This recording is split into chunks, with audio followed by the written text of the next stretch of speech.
बिस्मिल्लाहिर्रहमानिर्रहीम। अस्सलाम वालेकुम। अच्छा जी, लास्ट हम लोगों ने हाइपोथेसिस टेस्टिंग के 14.10 तक एमसीक्यूज डिस्कस कर लिए थे। तो इस वीडियो में इंशाल्लाह we will discuss MCQs from 14.11 to 14.20। ठीक है जी। अच्छा जी, 14.11, 12 और इस तरीके से 14.9, 10 ये सारे एक जैसे ही हैं। ठीक है, इन सारों में कोई डिफ़िकल्टी नहीं है। क्लियर? अच्छा जी। 14.11 में एग्जामिनर कह रहा है which of the following construction of null and alternate hypothesis is are correct, please note that population mean in both case 36। कहता है नल और अल्टरनेट हाइपोथेसिस को कंस्ट्रक्ट करना है, वो बनाना है, जबकि पॉपुलेशन मीन 36 है। वन में कह रहा है the sample data provide evidence that the population mean is not equal to 36। वो कह रहा है कि जो पॉपुलेशन मीन है is not equal to 36। Population mean जो है वो 36 के इक्वल नहीं है। तो जो नॉट इक्वल का वर्ड होता है ये यूज होता है अल्टरनेटिव हाइपोथेसिस के लिए।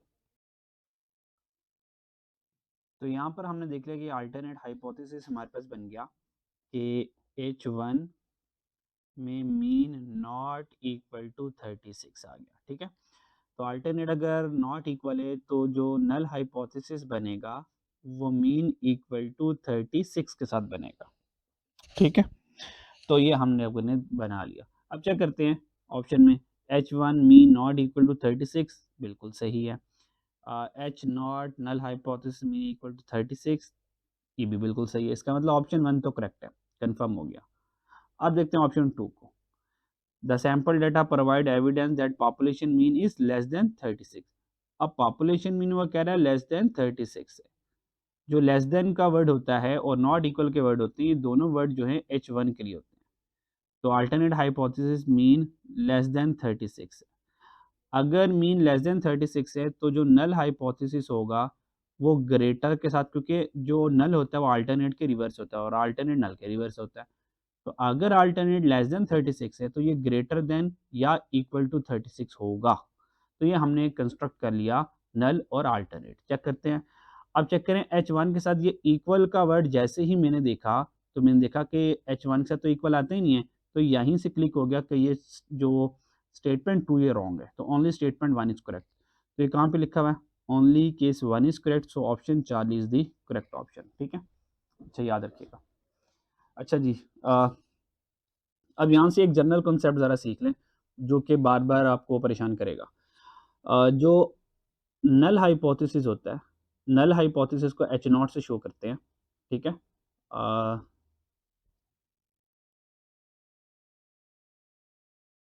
नल हाइपोथेसिस एच नॉट शो करते हैं। जो नल हाइपोथेसिस का मीन होता है वो हमेशा जो नल हाइपोथेसिस का मीन होता है वो हमेशा इक्वल के साथ होता है। ठीक है, मैं यानी कि मीन इक्वल टू 36 हो सकता है या कोई वैल्यू 100 हो सकती है। यानी कि नल हाइपोथेसिस के साथ हमेशा इक्वेलिटी रहती है। ठीक है, जबकि ये जो अल्टरनेटिव हाइपोथेसिस होता है, अल्टरनेटिव जो हाइपोथेसिस होता है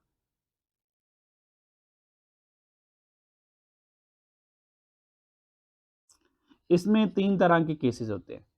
H1 जो है वो 3 तरह का होता है। नंबर 1, क्योंकि नल तो हमेशा इक्वल के साथ होगा ना, इक्वालिटी के साथ होगा। H1 के 3 केसेस होंगे। नंबर 1, या तो मीन नॉट इक्वल टू 100 होगा। नॉट इक्वल का मतलब, नॉट इक्वल का मतलब अगर डायग्राम बनाई जाए तो नॉट इक्वल में 2 टेल बनती है, एक लेफ्ट तरफ टेल बनती है, एक राइट तरफ टेल बनती है। इसलिए जब नॉट इक्वल होगा तो हमेशा 2 टेल टेस्ट लगेगा। ठीक है, 2 टेल ये आगे वाले क्वेश्चन में ये हम यूज करने वाले हैं। 2 टेल यानी कि यहाँ पे माइनस अल्फा होगा। ठीक है, और यहाँ पे प्लस अल्फा होगा ये। ठीक है, अच्छा, फिर H1 होता है, ये एक तरह का होगा। सेकंड वाला H1 होता है कि जो अल्टरनेट हाइपोथेसिस होगा वो लेस देन 100 होगा। अगर लेस देन आ जाए तो उसकी डायग्राम कुछ ये बनती है लेस देन की। लेस देन में जो आपके पास अल्फा बनता है वो लेफ्ट तरफ बनता है। ठीक है, तो जो अल्फ़ा होगा वो माइनस अल्फ़ा, ठीक है? अल्फ़ा जो बनेगा वो लेफ्ट साइड पे बनेगा। तो यहाँ पर बनती है वन टेल, और ये वन टेल जो बनती है सिर्फ़ लेफ्ट तरफ बन रही होती है, ठीक है? अच्छा जी, और लास्ट में तीसरा केस H1 का ये होता है कि H1 जो है वो मीन ग्रेटर देन 100 होता है, और उसकी डायग्राम अगर बनाएँ तो ग्रेटर देन में डायग्राम कुछ ये बनती है, यानी कि जो अल्फ़ा होगा ये राइट साइड पर होगा, ठीक है नी? तो यहाँ पे अल्फ़ा होगा पॉज़िटिव, ठीक है? और यहाँ पर जो ये वाला एरिया है, दिस एरिया जो येलो रीजन है, ये येलो रीजन हमारा एक्सेप्टेंस रीजन होगा, और इस केस में ये वाला जो एरिया होगा ये हमारा एक्सेप्टेंस रीजन होगा, येलो वाला। और इस वाले केस में, ग्रेटर वाले केस में, ये जो ग्रेटर वाला एरिया होगा ये सारा हमारा एक्सेप्टेंस रीजन होगा। और यहाँ से जो ये वाला एरिया होगा मेरे पास, ये वाला ब्लू एरिया, ये रिजेक्शन रीजन होगा, और यहाँ से ये रिजेक्शन रीजन है, और यहाँ से ये वाला रिजेक्शन रीजन होगा हमारा, ठीक है? आगे क्वेश्चन में इसी के बारे में हम डिस्कस करेंगे, ठीक है? और क्योंकि यहाँ पे वन टेल है तो यहाँ पर भी वन टेल यूज़ होगा। तो चेक करें, H1 के साथ word less than, greater than या नॉट इक्वल आ रहे होते हैं। तो जब भी वर्ड आ जाए नॉट इक्वल, लेस देन, तो ये सारे के सारे H1 अल्टरनेट हाइपोथेसिस के नाम होते हैं, ठीक है? इस कॉन्सेप्ट से हम इंशाल्लाह न्यूमेरिकल पोर्शन सॉल्व करेंगे, ठीक है? इसको भी याद रख लीजिए अच्छे से, क्योंकि आगे इसने ही काम आना है हमारे, ठीक है? क्लियर? क्वेश्चन को सॉल्व करने के लिए ये वाला एरिया हमारा काम आएगा, लेकिन आगे के लिए इंशाल्लाह, आखिरत के लिए तो हमारे नेक अमाल काम आएंगे इंशाल्लाह, ठीक है? तो जहाँ-जहाँ बच्चों जितनी हम पढ़ाई के ऊपर मेहनत कर रहे होते हैं, दिन-रात एक कर रहे होते हैं, ना सर्दी ना गर्मी देख रहे होते हैं, ठीक है? इस कोशिश में लगे होते हैं कैसे हमारे कॉन्सेप्ट क्लियर हो जाएँ, कैसे हमें चीज़ें आ जाएँ, कैसे हमारा पेपर पास हो जाए। इसके लिए पैसे भी खर्च कर रहे होते हैं, जान भी खर्च कर रहे होते हैं, आना-जाना भी देख रहे होते हैं, ठीक है? और इतनी मेहनत भी कर रहे होते हैं। तो साथ-साथ हमें अपनी आखिरत को भी देखना है, ठीक है? ये दुनिया तो ख़त्म हो ही जानी है, तो हमारी पढ़ाई भी साथ-साथ चलती रहे और हमारे साथ नेकियों की मशीन भी साथ-साथ चलती रहे, ठीक है? और उन नेकियों की मशीन में सबसे ज़रूरी है हमारी 5 वक़्त की नमाज़, ठीक है? कुछ भी हो जाए, दुनिया आगे से पीछे हो जाए, जो मर्ज़ी आ जाए, हमारी नमाज़ें कज़ा ना हो, हमारी नमाज़ें मिस ना हो। अगर हम नमाज़ें पक्की करने वाले बन जाएँगे, तो अल्लाह ताला इंशाल्लाह हमारी पढ़ाई में भी बरकत देंगे और हमारी नमाज़ों में बरकत देंगे, ठीक है? अल्लाह ताला हमें दुनिया और आखिरत दोनों की तैयारी करने वाला बनाए, ठीक है? क्योंकि आप सल्लल्लाहु अलैहि वसल्लम ने फरमाया कि अल्लाह को महबूब मुसलमान वो पसंद है, जो महबूब मोमिन वो पसंद है, जो माली तौर पे भी स्ट्रॉन्ग हो। जब हम माली तौर पे भी स्ट्रॉन्ग होंगे, तो हम गरीब मुसलमानों की मदद कर पाएँगे, ठीक है? तो हमने माली तौर पर भी स्ट्रॉन्ग होना है और स्पिरिचुअली ईमानी तौर पर भी स्ट्रॉन्ग होना है, ठीक है? अच्छा जी, चलते हैं 14.12 पे। 14.12 में वो कह रहा है which of the following construction of null and alternate hypothesis are correct, please note that population mean. अब देखिए बिल्कुल सेम सवाल है, कोई गड़बड़ नहीं है। नल 36 है। अब यहाँ पर थोड़ा सा सिनेरियो बदल देगा। वन में कह रहा है कि पॉपुलेशन मीन लेस देन 36 है। आपको पता है लेस देन के वर्ड किसके होते हैं? लेस देन के वर्ड किसके होते हैं? अल्टरनेट। यहाँ पे ये है लेस देन या मोर देन, ठीक है? मोर देन, लेस देन के वर्ड किसके होते हैं? अल्टरनेट के होते हैं। और एटलीस्ट, एटमोस्ट और इक्वल के वर्ड किसके होंगे? नल हाइपोथेसिस के होंगे। अच्छा जी, वो कह रहा है पॉपुलेशन मीन लेस देन 36, तो हमने जल्दी से बना लिया। हमने, अच्छा ये तो आपको मैं सिखाने के लिए बना रहा हूँ, वरना तो मैं तो डायरेक्टली ऑप्शन से भी आपको डायरेक्टली सिखा सकता हूँ। अब देखें, ये मीन लेस है ना, अब देखें ये लेस नहीं है, फारिग हो जा, चल भई तू तो गलत हो गया। अब देखें एक लम्हे में आंसर आएगा, ये लेस है, देखें ये लेस है, तो ये सही है। ये इक्वल है, तो पता चल गया ऑप्शन 2 सही है। तो बनाने की ज़रूरत नहीं है, मैं इसलिए बना रहा होता हूँ ताकि आपको कॉन्सेप्टली समझा सकूँ, वरना तो डायरेक्टली अगर मुझे ऑप्शन को तरफ जाना है और ऑप्शन को करेक्ट करना है, वो तो हम मिनटों में से ही कर सकते हैं, ठीक है नी?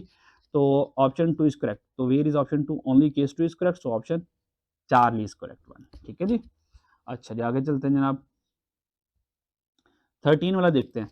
विच distribution is more accurate while testing the difference of proportion in large sample. कहता है अगर हमारे पास लार्ज सैंपल आ जाए, अगर हमारे पास लार्ज सैंपल आ जाए, और लार्ज सैंपल में हमने क्या क्राइटेरिया रखा हुआ है? हमने कहा अगर n ग्रेटर देन 30 होगा तो इसको लार्ज सैंपल कंसीडर करेंगे और जी टेस्ट यूज करेंगे, और अगर n लेस देन 30 है तो हम टी टेस्ट इस्तेमाल करेंगे, बस शर्त ये कि यहाँ पे टी टेस्ट के लिए 2 कंडीशन का होना ज़रूरी है। नंबर 1 एन का 30 से लेस होना भी और दूसरा पॉपुलेशन पॉपुलेशन स्टैंडर्ड डेविएशन, ये पॉपुलेशन स्टैंडर्ड डेविएशन का सिंबल होता है। Population standard deviation is unknown या नॉट गिवन। अगर पॉपुलेशन स्टैंडर्ड डेविएशन गिवन नहीं है और एन भी लेस देन 30 है, तो इन दोनों कंडीशन के पूरे होने पर टी टेस्ट लगेगा, अदरवाइज हमेशा जी टेस्ट लग रहा होगा। तो कहते हैं एन लार्ज है, तो जब एन लार्ज होगा तो हम क्या करेंगे, हमेशा जी टेस्ट यूज करेंगे। Option alpha is the correct one. T test depend on, अभी बात की, टी टेस्ट डिपेंड करता है सैंपल साइज पर भी और स्टैंडर्ड डेविएशन पॉपुलेशन पर भी। ठीक है, तो 14 में हम करेंगे T test depend on sample size. बिल्कुल सैंपल साइज में भी करता है, लेकिन उससे ज़्यादा ज़रूरी है कि पॉपुलेशन का स्टैंडर्ड डेविएशन ये भी गिवन ना हो। तो टी टेस्ट के लिए 2 कंडीशन का साइमल्टेनियसली पूरा होना ज़रूरी है, पॉपुलेशन स्टैंडर्ड डेविएशन का ना होना और एन का लेस देन 30 होना। और इनमें से जो स्ट्रॉन्ग है एविडेंस वो ये वाला है। ठीक है, क्योंकि अगर एन लेस देन 30 है और पॉपुलेशन स्टैंडर्ड डेविएशन गिवन हो गया तो भी जी टेस्ट लगेगा। तो हमने कहा T test depend on population size, sample size बिल्कुल सैंपल साइज पे डिपेंड करता है, ये वाला भी ऑप्शन भी सही है। वेरिएंस पॉपुलेशन ये तो सबसे ज़्यादा वाला सही है। स्टैंडर्ड डेविएशन और स्टैंडर्ड डेविएशन हमने कहा ये भी सही है। यानी कि टी टेस्ट डिपेंड करता है सैंपल साइज पर भी, स्टैंडर्ड डेविएशन या वेरिएंस हो, इन दोनों का गिवन होना सेम ही होता है। ठीक है, क्योंकि वेरिएंस में हम स्क्वायर रूट लेके स्टैंडर्ड डेविएशन तक पहुंच जाते हैं। ठीक है, अच्छा जी, तो अब बीटा भी, चार्ली भी, डेल्टा भी किसी हद तक सही लग रहे हैं। अब इनमें से सेलेक्ट तो एक करना है। जब सेलेक्ट एक करना है तो नॉर्मली जो जी टेस्ट और टी टेस्ट का जो मेन डिफरेंस है वो सैंपल साइज की बेसिस पर हो रहा होता है। क्योंकि अगर पॉपुलेशन, मान लें कि थोड़ी देर के लिए पॉपुलेशन स्टैंडर्ड डेविएशन की कहानी नहीं है, तो टी टेस्ट लगेगा, जी टेस्ट लगेगा, सैंपल डिसाइड डिसाइड करता है। अगर तो सैंपल साइज लार्ज है तो जी टेस्ट, अगर सैंपल साइज स्मॉल है तो टी टेस्ट लगेगा। तो दैट्स वाई, हालांकि ऑप्शन में मैं बीटा, चार्ली, डेल्टा को भी सिलेक्ट कर सकता हूँ, लेकिन ज़्यादा अप्रोप्रिएट, क्योंकि सिंगल आंसर को सिलेक्ट करना है तो फिर हम सैंपल साइज को सिलेक्ट करते हैं।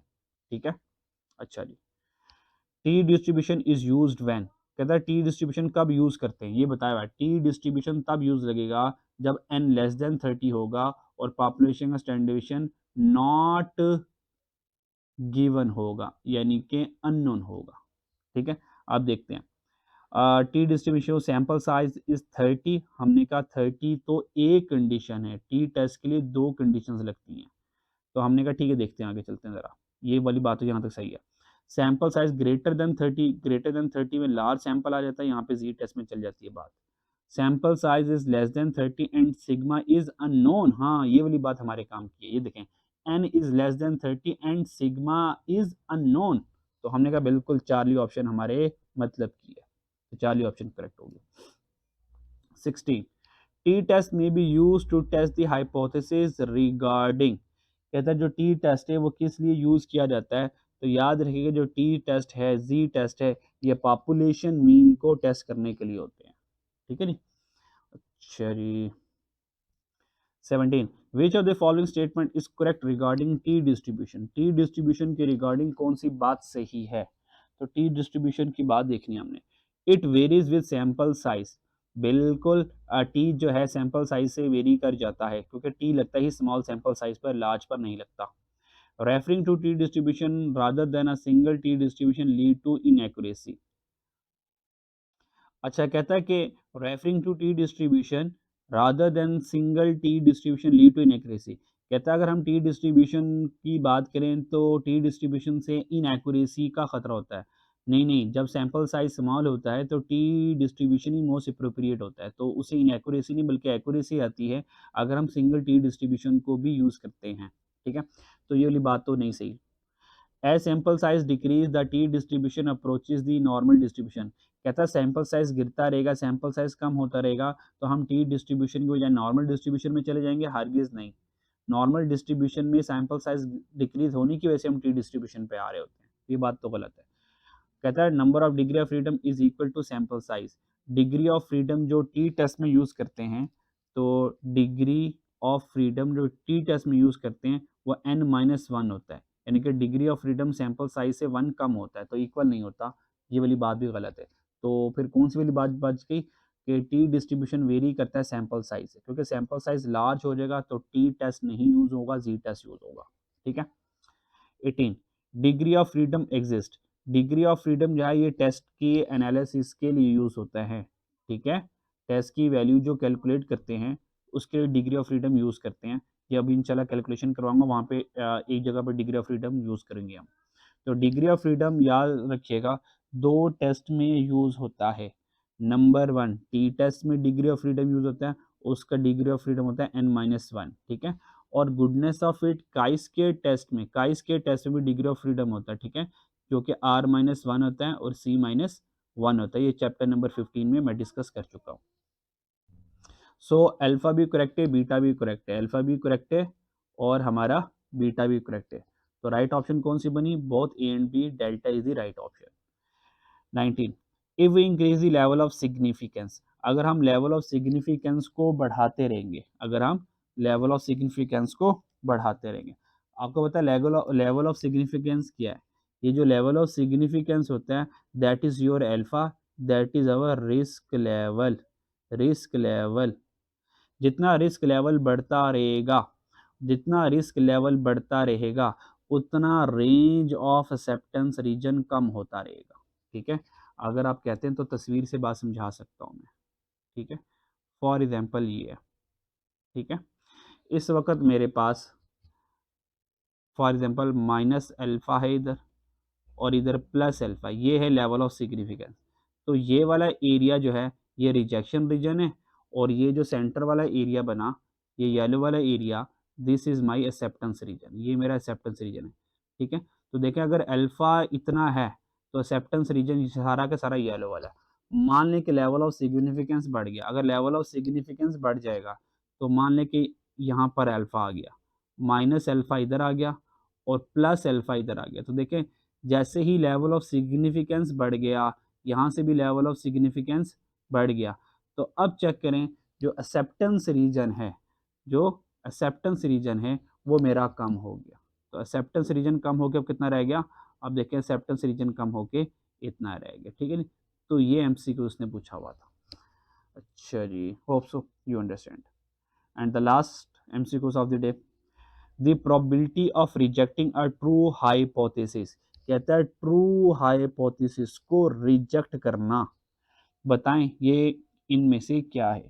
तो याद रखिएगा, ट्रू हाइपोथेसिस को रिजेक्ट करना इसका मतलब ये है कि लेवल ऑफ सिग्निफिकेंस, ये टाइप 1 एरर होता है। ठीक है। जो ट्रू हाइपोथेसिस है उसको अगर हम रिजेक्ट कर दें तो ये टाइप 1 एरर भी होता है और ये लेवल ऑफ सिग्निफिकेंस भी होता है। तो ए भी सही है, सी भी सही है। तो डेल्टा में बोथ ए एंड सी, ये दोनों ऑप्शन सही हैं। और यहाँ पे याद रखिएगा कि अगर हम ट्रू हाइपोथेसिस को रिजेक्ट कर दिया तो ये तो टाइप 1 एरर हो गया हमसे। ठीक है। और अगर हमने क्या किया, यानी कि अल्टरनेट हाइपोथेसिस, असल में ये फॉल्स था। ये क्या था? अल्टरनेट हाइपोथेसिस फॉल्स है और उसको हमने गलती से एक्सेप्ट कर लिया, यानी कि अगर एच नॉट रिजेक्ट होना था, हमने गलती से उसको एक्सेप्ट कर लिया, तो फिर हमसे टाइप 2 एरर हो गया। ठीक है। क्लियर? इसको ज़रा देख लीजिएगा। ठीक है। अच्छा जी, तो यहाँ पर हमारे 20 एमसीक्यू डिस्कस हो गए। लास्ट इंशाल्लाह ताला नेक्स्ट वीडियो में 4.21 से ऑनवर्ड्स सारे डिस्कस करूँगा। अब यहाँ पर हाइपोथेसिस की कैल, अभी तक न्यूमेरिकल क्वेश्चन कोई भी नहीं आया था, सारे सारे थ्योरी के क्वेश्चन थे। तो 4.21 से सारे न्यूमेरिकल कैलकुलेशन वाले होंगे। अब हम देखेंगे कि हाइपोथेसिस में जी टेस्ट और टी टेस्ट की कैलकुलेशन कैसे होती है। ठीक है। अपना ख्याल रखिएगा। नेक्स्ट वीडियो में मुलाकात होती है। अल्लाह हाफिज़।